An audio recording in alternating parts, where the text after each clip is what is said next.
أشرقت نفسي بنور من فؤادي حينما رددت يا رب العباد وانتشت روحي وصار الدمع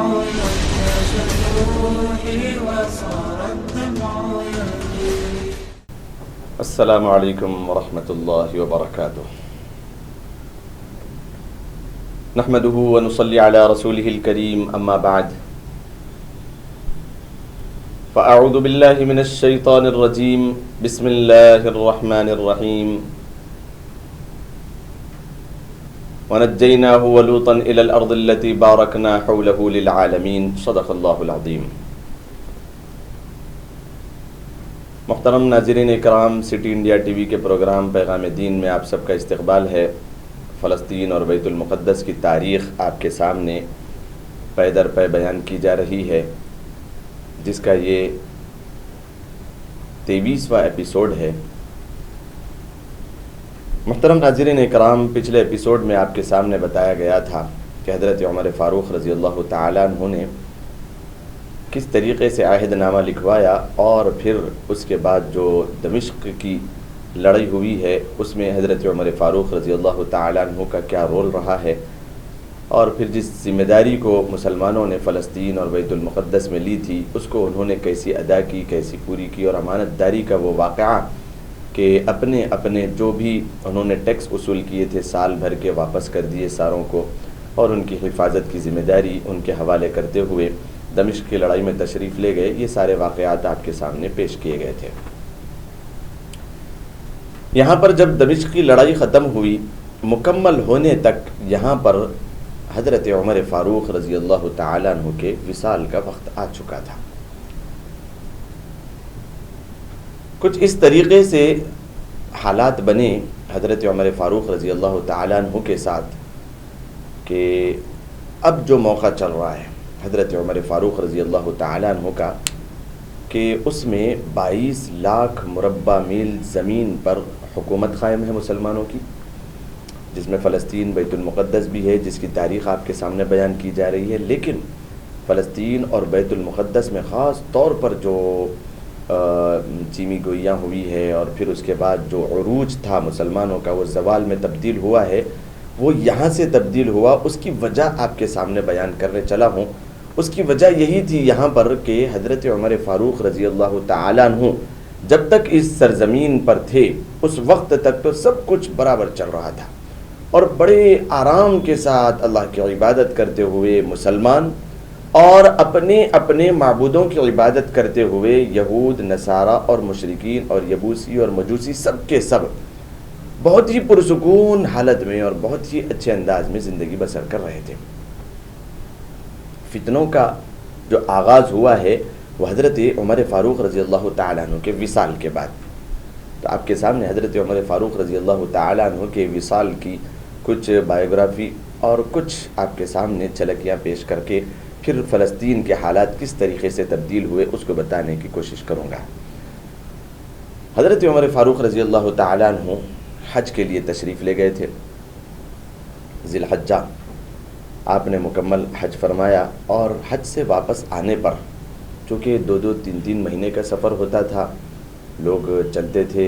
اس وقت کوئی ایسی ٹیکنالوجی نہیں تھی، کار، گاڑی، ایروپلین، ٹرین نہیں تھی، بلکہ گھوڑوں پہ، خچروں پہ اور اونٹوں پہ اس طریقے سے سواری ہوتی تھی۔ تو بڑا لمبا سفر ہوتا تھا، کئی مہینے کا سفر ہوتا کہیں بھی جانا ہو۔ تو اس زمانے میں حضرت عمر فاروق رضی اللہ تعالیٰ عنہ نے جس طریقے سے حج فرمایا، واپسی میں ایک جگہ آپ نے درخت کے نیچے آرام کے لیے پڑاؤ ڈالا اور لیٹ گئے۔ تو اس وقت اللہ تبارک و تعالیٰ سے آپ نے ایک تمنا کا اظہار کیا اور کچھ باتیں آپ نے کی، سرگوشی کی۔ آپ نے فرمایا کہ یا اللہ، میری رعایا بہت زیادہ بڑھ چکی ہے، اور جو ملک اور جو اللہ آپ نے اسلام کے ماتحت جن ملکوں کی فتح یابی عمل میں لائی ہے ان میں بہت ساری رعایا بڑھ چکی ہے اور بہت ساری ذمہ داریاں مجھ پر بڑھ گئی ہیں۔ اب میں اپنے اندر اپنے اعضاء میں کچھ کمزوری محسوس کر رہا ہوں، کہیں ایسا نہ ہو کہ میں اپنے اعضاء میں کمزوری کی وجہ سے رعایا کے ساتھ اتنا انصاف اور اتنی زیادہ ان کی پاسداری نہ کر سکوں اور میں مسئول ٹھہر جاؤں، اور میں کہیں ایسا نہ ہوں کہ مجھ سے قیامت کے دن سوال کر لیا جائے کہ تم نے اپنی ذمہ داری کو پوری نہ کیا، اس طریقے سے میں کہیں مسئول نہ ٹھہر جاؤں، چونکہ اللہ کے نبی علیہ الصلوۃ والسلام نے فرمایا کہ کلکم راع وکلکم مسئول عن رعیتہ، کہ تم میں کا ہر ایک نگران ہے، اور تمہاری نگرانی میں تمہارے ماتحت جتنے ہیں وہ سب کے متعلق تم سے سوال کیا جائے گا۔ تو کہیں حضرت عمر فاروق رضی اللہ تعالیٰ عنہ نے اللہ سے درخواست کی کہ کہیں میں مسئول نہ ٹھہر جاؤں، کہ میں امانت داری کے ساتھ ان کے ساتھ کوئی خدمت کا انجام نہ دے سکوں، اور میں ان کے ساتھ ناانصافی یا ظلم و زیادتی یا پھر کچھ ہوتے ہوئے ان کی حفاظت نہ کر سکوں۔ یا اللہ اب مجھے آپ اپنے پاس بلا لیجئے۔ اور تمنا یہ کرتے تھے حضرت عمر فاروق رضی اللہ تعالیٰ عنہ کہ یا اللہ مجھے شہادت کی موت نصیب فرمائیے، شہادت کی موت نصیب فرمائیے، اور مدینے میں میری موت نصیب فرمائیے۔ یہ دونوں چیزیں ایک محال جیسی تھی ایک ساتھ ہونا، کیونکہ کسی انسان کو شہید ہونا ہو تو اس کو مدینے سے باہر نکلنا پڑتا تھا اور پڑتا ہے، چونکہ مدینہ ایک حرم ہے اور اس کے اندر کوئی جہاد، قتل و غارت گیری نہیں ہو سکتی۔ جس طریقے سے مکہ المکرمہ میں مطاف آپ نے دیکھا ہوگا، ابھی بھی جب عمرے پہ اور حج پہ جاتے ہیں لوگ تو وہاں پر کئی ایسے پرندے جو ہاتھوں کے سامنے بھی آ کے بیٹھتے ہیں، کسی کے مونڈے پہ بیٹھتے ہیں، کسی کی گود میں آ کے بیٹھتے ہیں اور سامنے پھرتے ہیں، لیکن کوئی اس کا شکار نہیں کرتا۔ کیوں؟ کیونکہ وہ مطاف ہے اور وہ وہاں پر حرام ہے اس طریقے کا کوئی شکار کرنا، اور اس طریقے سے ان کو کوئی تکلیف پہنچانا، کسی بھی اللہ کی کسی مخلوق کو وہاں پر رہتے ہوئے تکلیف نہیں پہنچایا جا سکتا ہے۔ تو وہ مطاف ہے مکہ المکرمہ میں۔ اسی طریقے سے مدینہ المنورہ میں رہتے ہوئے یہاں پر کوئی لڑائی جھگڑے کی اجازت نہیں تھی۔ جب کبھی کسی ملک کو فتح کرنا ہو تو جہاد کرنے کے لیے جانا پڑتا، تو مدینے سے باہر نکلنا ہے، مدینے سے باہر نکلنا ہے۔ جب غزوہ بدر ہوا تو یہ تو کوئی جنگ نہیں تھی، بعد میں ہو کے یہ جنگ کے ماحول بن گئے اور مسلمانوں کو فتح ہوئی۔ غزوہ احد ہوا تو مدینے سے باہر، بدر ہوا تو مدینے سے باہر، اور خندق ہوا تو مدینے میں نہیں بلکہ مدینے میں رہتے ہوئے لڑ نہیں سکتے تھے، اس وجہ سے خندق کھودی گئی تھی کہ مدینے میں اندر رہتے ہوئے کسی کو لڑنا نہیں ہے۔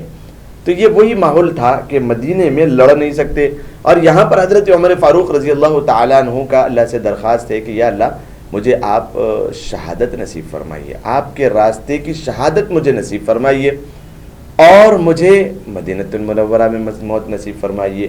تو یہ دعا اللہ سے ہے، اللہ کی ذات تو ہر چیز پر قادر ہے، لیکن ظاہری اعتبار سے اسباب کے درجے میں اس بات کو ذہن میں لانا کہ مدینے میں شہادت کی موت یہ محال تھا، مشکل تھی، مشکل بات تھی۔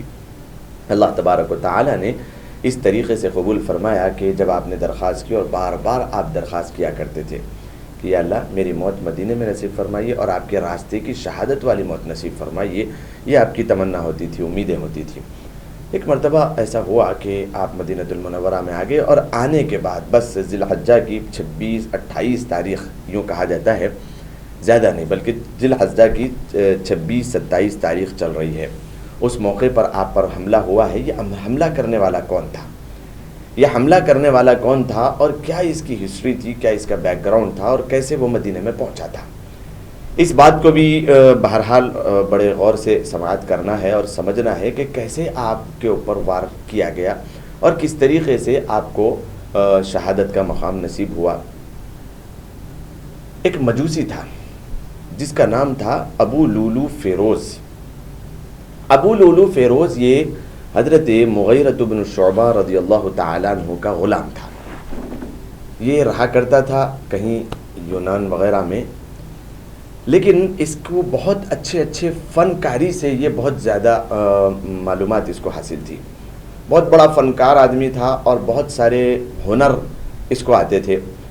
حضرت مغیرۃ بن شعبہ رضی اللہ تعالیٰ عنہ کی ایک چاہت تھی کہ یہ ہے تو مشرک، ہے تو مجوسی، آگ کی پوجا کرنے والا، سورج کو پوجنے والا، لیکن اس کے اندر فن بڑے اچھے ہیں، تو ہم اس سے خدمت لیں گے اور اس کے ذریعے سے مدینے والوں کو بھی فائدہ ہوگا اور حضرت مغیرہ ابن شعبہ رضی اللہ تعالیٰ عنہ نے سوچا کہ مجھے بھی فائدہ ہوگا، لہذا اور یہ موقع ایسا ہے کہ مدینے میں کوئی کافر اور مشرک قدم نہیں رکھ سکتا تھا، کوئی نہیں آ سکتا تھا۔ حضرت اللہ کے رسول صلی اللہ علیہ وسلم ہی کے زمانے سے یہ بات طے ہو چکی تھی کہ اب مدینے میں اس کے بعد کوئی کافر اور مشرک اور مجوسی نہیں آئے گا۔ اسی اصول کو اپناتے ہوئے، اسی چیز کو فالو کرتے ہوئے یہ اصول بنے ہوئے تھے کہ یہاں پر کوئی نہیں آئے گا، لیکن آپ نے حضرت مغیرہ بن شعبہ رضی اللہ تعالیٰ عنہ نے سوچ لیا تھا کہ اس کو بلانا ہے، تو آپ حضرت عمر فاروق رضی اللہ تعالیٰ عنہ امیر المؤمنین ہیں، آپ کے پاس آئے اور آ کر کے درخواست کی کہ میں یہ چاہتا ہوں کہ میرا ایک غلام ہے جس کا نام ابو لولو فیروز ہے، اس کو بڑے اچھے فنکاریاں آتی ہے اور وہ بہت سارے ہنر سے لیس ہے، تو میں چاہتا ہوں کہ اس کو آپ اجازت دے دیں، اس کو میں بلا لوں۔ تو آپ نے اجازت دے دی، ٹھیک ہے کوئی بات نہیں۔ تو جب مدینہ منورہ میں اس طریقے سے اس کی آمد ہوئی، ورنہ کوئی مشرک اور مجوسی اور یہودی اور نصارہ کوئی یہود مدینہ میں آ نہیں سکتے تھے۔ یہ پہلا شخص ہے جو داخل ہوا ہے، حضرت مغیرہ بن شعبہ رضی اللہ تعالیٰ عنہ نے کچھ اور نیت اور ارادے سے اس کو بلایا ہے، یعنی خدمت کروا کر یہاں کے لوگوں کو بھی فائدہ ہو اور وہ بھی کچھ فائدہ اٹھا سکے، اور آپ نے اسی وجہ سے حضرت عمر فاروق سے اجازت لی ہے، وہ اس طریقے سے مدینے میں پہنچ گیا۔ جب وہ مدینے میں پہنچا ہے اور وہ کام کیا کرتا تھا، اور حضرت مغیرہ بن شعبہ رضی اللہ تعالیٰ عنہ اس کی بہت زیادہ کمائی کی وجہ سے اس سے ٹیکس بھی کچھ زیادہ وصول کیا کرتے تھے کہ وہ زیادہ کماتا ہے، غلام ہے، اور پورا کا پورا اختیار آقا کو ہوا کرتا تھا اس زمانے میں۔ ابو لولو نے بہت سارے کارنامے انجام دیے۔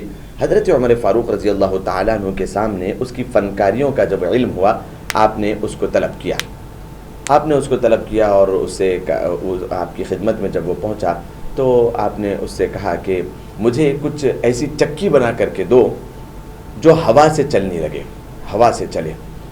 تو حضرت عمر فاروق رضی اللہ تعالیٰ عنہ کی یہ بات سن کر اس نے کہا کہ ٹھیک ہے میں بناؤں گا، اور میری بھی ایک درخواست ہے، اس کو آپ قبول کریں۔ تو وہ غلام تھا۔ حضرت عمر فاروق نے کہا کہ ٹھیک ہے سناؤ کیا تمہاری درخواست ہے۔ اس نے کہا کہ مجھ سے مغیرہ ابن شعبہ زیادہ ٹیکس وصول کرتے ہیں، تو آپ کے عدالت میں اس مقدمے کو رکھتا ہوں کہ آپ اس کا فیصلہ کریں، وہ کم جزیہ وصول کریں، وہ کم مجھ سے ٹیکس وصول کریں۔ تو حضرت عمر فاروق نے اس سے دریافت کیا کہ بھئی تو کیا کیا کام کرتا ہے اور کتنا کماتا ہے۔ تو ساری تفصیل کے سننے کے بعد حضرت عمر فاروق نے اس سے کہا، یہ حضرت عمر فاروق کا قاتل ہے ابو لولو فیروز، اسی سے بات چیت ہو رہی ہے۔ اس نے کہا کہ میں اتنے کما لیتا ہوں، دن کے میں ایک 40 سے 50 کما لیتا ہوں، اور مغیرہ ابن شعبہ مجھ سے روز کے 2 دینار لیتے ہیں، وہ 40 کماتا ہے 30 کماتا ہے تو اس سے 2 لیتے ہیں، تو کچھ زیادہ نہیں لیتے۔ اسی طریقے سے حضرت عمر فاروق نے فیصلہ کیا کہ اگر وہ 40 میں سے 2 لیتے ہیں تو کچھ زیادہ نہیں لیتے، وہ برابر کر رہے ہیں۔ تو اس کو بڑا غصہ آیا، اظہار تو نہیں کر سکتا تھا، ایک تو مجوسی تھا اور دوسرا مشرک تھا، اور وہ یہاں پر مدینے میں اجازت کے تحت رہ رہا تھا، کما بھی رہا تھا، یہ ساری چیزوں کے اس پہ اظہار نہیں کر سکتا تھا غصے کا۔ وہ بڑا لال پیلا ہوا اور بہت غضبناک ہوا، اور اس نے کہا کہ میں آپ کو چکی بنا کر کے دوں گا۔ غصے میں اس نے کہا کہ میں چکی آپ کو بنا کر دوں گا، اور ایسی چکی آپ کو بنا کر دوں گا کہ قیامت تک لوگ اس کو یاد رکھیں گے، اور اس طریقے سے کہتے ہوئے واپس چلا گیا۔ حضرت عمر فاروق رضی اللہ تعالیٰ عنہ سمجھ گئے تھے، اور آپ نے کہا، صحابہ کرام جو وہاں پر بیٹھے ہوئے تھے محفل میں، آپ نے ان سے کہا کہ یہ میری قتل کی دھمکی دے کر جا رہا ہے، لیکن حضرت عمر فاروق رضی اللہ تعالیٰ عنہ نے اس کو اتنا سیریس نہیں لیا، بلکہ اس کو آزاد کر دیا اور اس کو بھیج دیا۔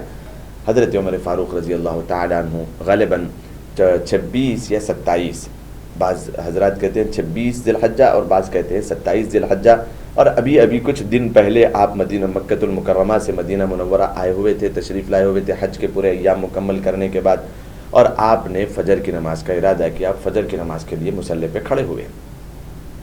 جیسے ہی آپ فجر کی نماز مصلی پہ کھڑے ہوئے اور قرآن کریم کی تلاوت کر رہے تھے، اس کے بعد پھر آپ کے ساتھ کیا معاملہ پیش آیا، کس طریقے سے صحابہ کرام نے آپ کا دفاع کیا، اور کس طریقے سے اس ابو لولو فیروز کو پکڑا گیا. انشاءاللہ وقفے کے بعد آپ کے سامنے اس بات کو تفصیل کے ساتھ رکھا جائے گا. تب تک کے لیے اجازت دیں اور ہمارے ساتھ بنے رہیں. السلام علیکم ورحمۃ اللہ وبرکاتہ.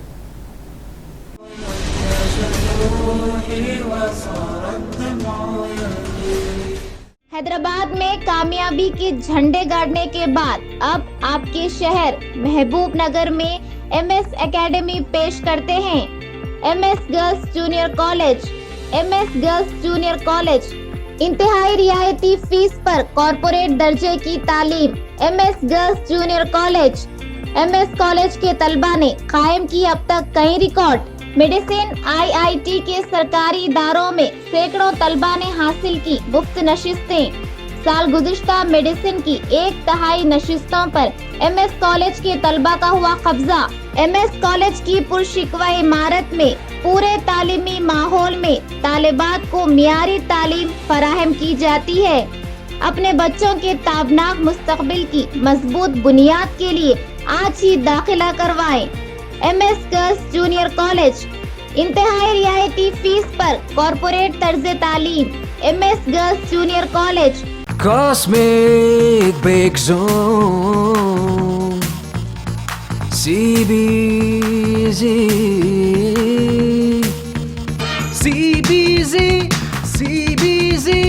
نمبر 1 ہے CBZ.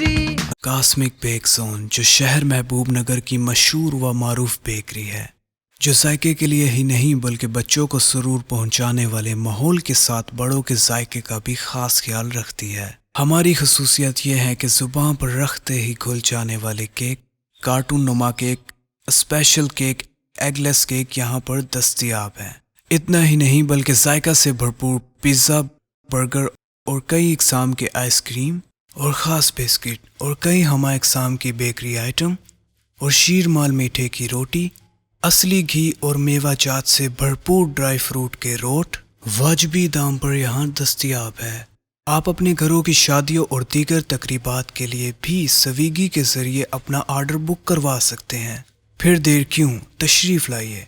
کاسمک بیک زون جو ریاست تلنگانہ کی جانب سے نمبر 1 بیکری ایوارڈ کا خطاب لے چکا ہے. ہمارا پتہ ہے کاسمک بیک زون نزد HDFC bank government hospital road Mahabubnagar. ایک بار کھانے جو آئے یہاں بار بار آنے کو چاہے یہاں. صرف خوابوں سے نہیں، گھر بنتے ہیں ارادوں سے. M S techno and company builders and developers لے کر آئے ہیں ایک نیا پروجیکٹ صابریز Umar enclave super deluxe construction. شاہوں کے شہر حیدرآباد میں چار مینار کے دامن میں صرف 1 کلومیٹر کے فاصلے پر اعظم پورہ فرحت نگر علاقے میں. Booking start. مزید تفصیلات کے لیے رابطہ کریں 9959023786 9959023786 9581528002 9493854625.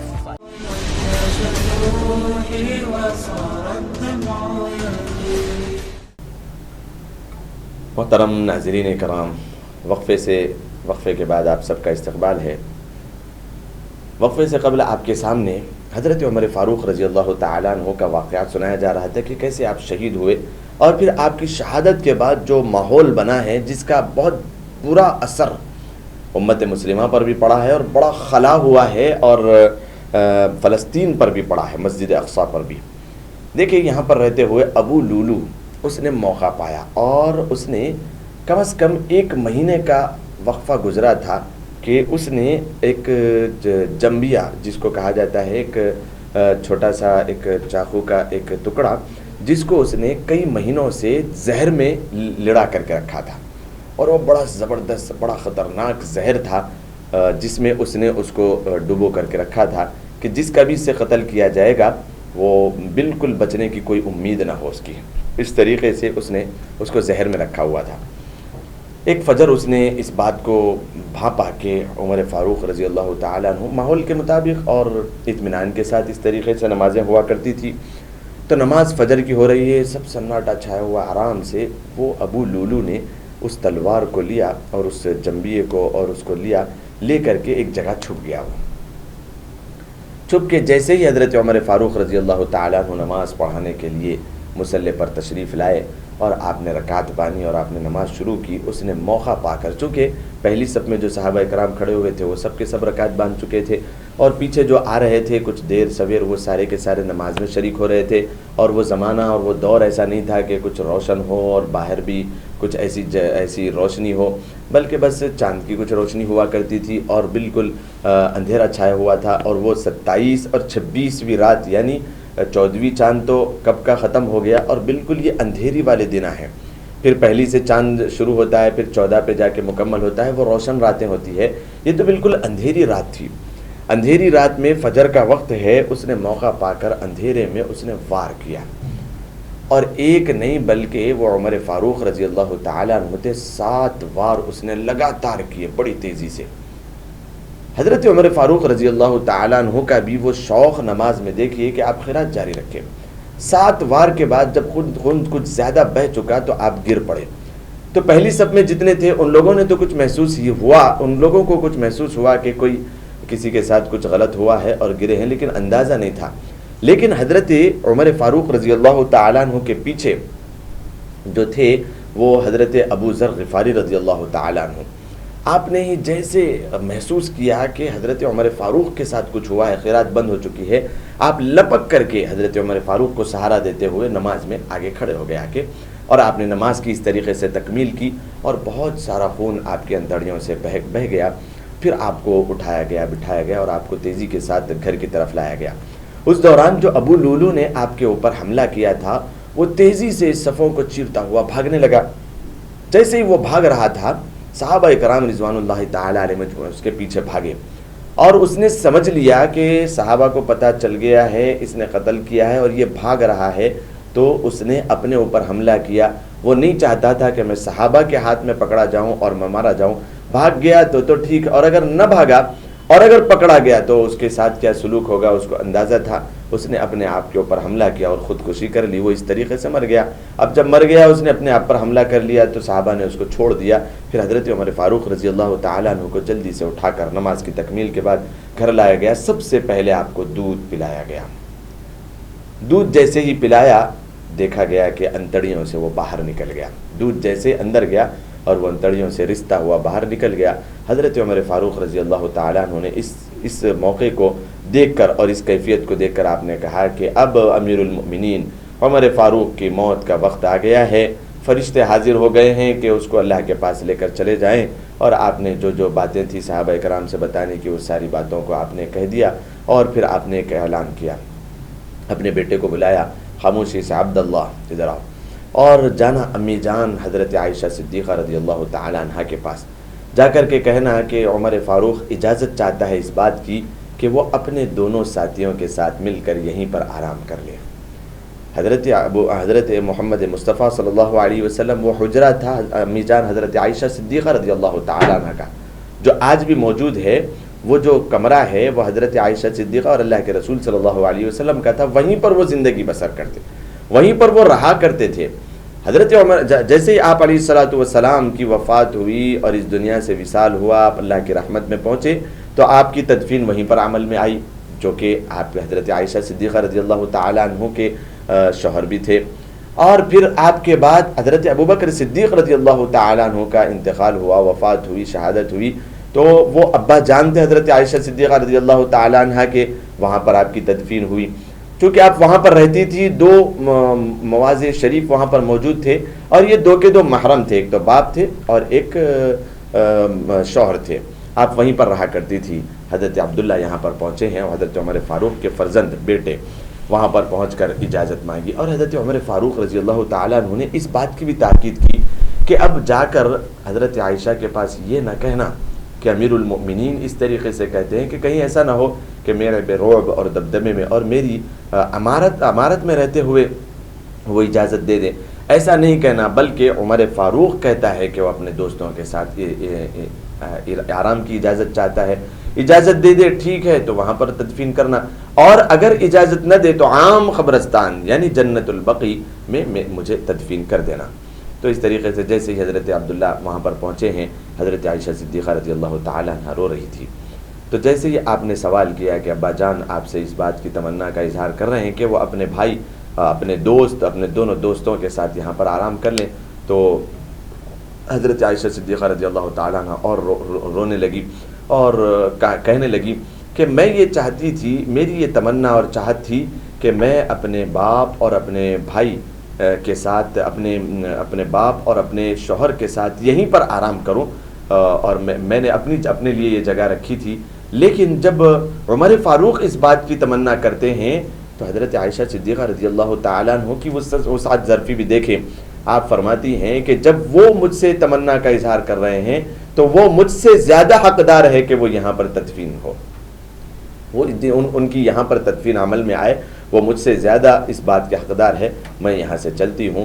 دوسرے یا تیسرے دن آپ کے زخم لگنے کے تیسرے دن 3 دن آپ اسی کشمکش میں رہے، موت اور زندگی کی کشمکش میں رہے۔ اس کے بعد اللہ تبارک و تعالی نے اپنے پاس آپ کو بلا لیا، آپ کی تدفین ہوئی۔ تو پھر آپ نے ایک وصیت نامے میں اس بات کو لکھا تھا بیٹے کے نام پر کہ مجھے جب تدفین ہو جائے، جب نماز جنازہ ہو جائے، حضرت عائشہ صدیقہ رضی اللہ تعالی عنہ کے کمرے کے باہر رکھنا، جہاں پر تدفین ہے، مواضع شریف ہے آپ علیہ الصلوۃ والسلام اور حضرت ابوبکر صدیق رضی اللہ تعالیٰ عنہ کی، وہاں پر مجھے لے جا کر کے باہر ہی رکھنا، باہر رکھ کے اجازت طلب کرنا کہ امیر المؤمنین کے لیے اجازت ہے۔ اس موقع پر بھی چونکہ اب تو امیر تھے، آپ زندہ تھے کہ آپ کے رعب اور دبدبے میں یا آپ کے اثر کی وجہ سے ہاں کہہ دی ہو، میرے انتقال کے بعد اگر اجازت دے تو تدفین کرنا، اور اگر نہ دے تو عام قبرستان میں میری تدفین کر دینا۔ اس طریقے سے آپ نے کہہ دیا تھا، باہر رکھا گیا، کمرے کے باہر رکھا گیا اور وہاں پر جا کے اجازت طلب کی گئی۔ حضرت عائشہ صدیقہ رضی اللہ تعالی عنہ نے مکمل اجازت دے دی تو آپ کی وہاں پر تدفین عمل میں لائی گئی۔ اس کے بعد یعنی اس کے کچھ دنوں کے بعد حضرت عثمان غنی رضی اللہ تعالی عنہ خلیفہ بنے ہیں۔ حضرت عثمان غنی رضی اللہ تعالی عنہ کی زندگی کے جو حالات تھے اور آپ کا جو عرصہ تھا آپ کی خلافت کا، وہ بھی بڑا دراز تھا اور کچھ لمبا تھا، لیکن حضرت عثمان غنی رضی اللہ تعالیٰ عنہ کے دور میں بہت فتنوں کے دروازے کھل گئے۔ جب تک عمر فاروق رضی اللہ تعالیٰ عنہ تھے اس موقع تک تو فتنوں کے دروازوں پر تالے لگ گئے تھے، بلکہ کوئی دروازے کے قریب بھی نہیں جاتا تھا، شیطان بھی دیکھتا تو دوسرے راستے سے ہوا خارج کرتے ہوئے بھاگ جایا کرتا تھا۔ حضرت عثمان غنی رضی اللہ تعالیٰ عنہ کے دور میں فتوحات بھی چل رہی تھی اور فتنوں کے دروازے بھی کھل گئے۔ فتنوں کے دروازوں کے کھولنے میں سب سے بڑا جس کا ہاتھ تھا وہ عبداللہ بن سبا یہودی کا تھا۔ عبداللہ بن سبا یہودی، اس کی بھی ایک تاریخ ہے، اس نے اس طریقے سے دیکھا کہ اب عمر فاروق رضی اللہ تعالیٰ عنہ دنیا سے چلے گئے ہیں، خلیفۃ المسلمین کے تیسرے خلیفہ حضرت عثمان غنی رضی اللہ تعالیٰ عنہ اب خلیفہ بنے ہیں، اب میں چاہتا ہوں کہ فتنہ کچھ برپا کیا جائے۔ اس نے کس طریقے سے فتنے کو انجام دیا اور کس طریقے سے اس نے فتنوں کے دروازوں کو کھولا اور جو بند نہ ہوئے، پھر کس طریقے سے یہ شیعہ اور سنیوں کے اندر تبدیلی آئی، اور پھر کس طریقے سے یہ شیعہ اور سنی بن کے اختلاف اور مسلمانوں میں اختلاف ہوا اور وہ فتنہ کبریٰ برپا ہوا جس کے تحت حضرت عثمان غنی رضی اللہ تعالیٰ عنہ کے گھر کو پہرا دیا گیا، کس طریقے سے آپ کی وفات ہوئی اور کیسے پھر فتنوں کے دروازے کھلے ہیں، انشاءاللہ اس کو آئندہ ایپیسوڈ میں آپ کے سامنے بیان کیا جائے گا۔ تب تک کے لیے اجازت دیں، السلام علیکم ورحمۃ اللہ وبرکاتہ۔ اشرقت نفسي بنور من فؤادي حينما رددت يا رب العباد، وانتشت روحي وصار الدمع، وانتشت روحي وصار الدمع